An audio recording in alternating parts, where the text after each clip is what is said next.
Je vous raconte aujourd'hui le mystère des reliques de Saint Louis d'Anjou. Il était au XIIIe siècle le fils du comte de Provence et roi de Naples Charles II. À cette époque, la Provence et les Aragonais se disputaient des terres en Italie. Le roi d'Aragon va capturer Charles II. Il obtient sa libération à condition de laisser en otage Louis et deux de ses frères. Une fois libéré, Louis rejoint l'ordre des franciscains. Il devient évêque de Toulouse et meurt subitement un an plus tard. 400 miracles lui ont été attribués après sa mort. Il avait demandé à être enterré à Marseille et ses reliques ont été transférées dans l'église des franciscains. Il est canonisé en 1317 par le pape Jean XXII. Les Aragonais vont revenir attaquer Marseille après la perte du royaume de Naples en 1423.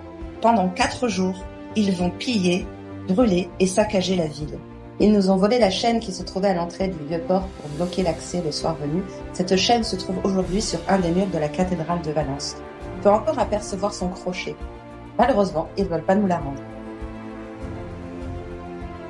Ils ont aussi pris les reliques de Saint-Louis. On a réussi en 1956 à négocier 2 vertèbres. Et oui, 2 vertèbres qui vont revenir à Marseille dans l'église Saint-Féréol sur le Vieux-Port.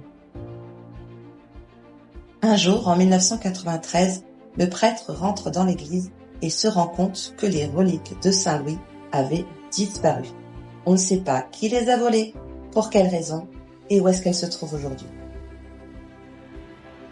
Le cours Saint-Louis qui fait l'angle avec la rue de Rome et la Canebière est en référence à ce saint, Saint-Louis d'Anjou, et c'est là notamment que se trouve le point zéro de la ville de Marseille, le kilomètre zéro, à ne pas confondre avec le marégraphe sur la corniche qui lui calcule l'altitude.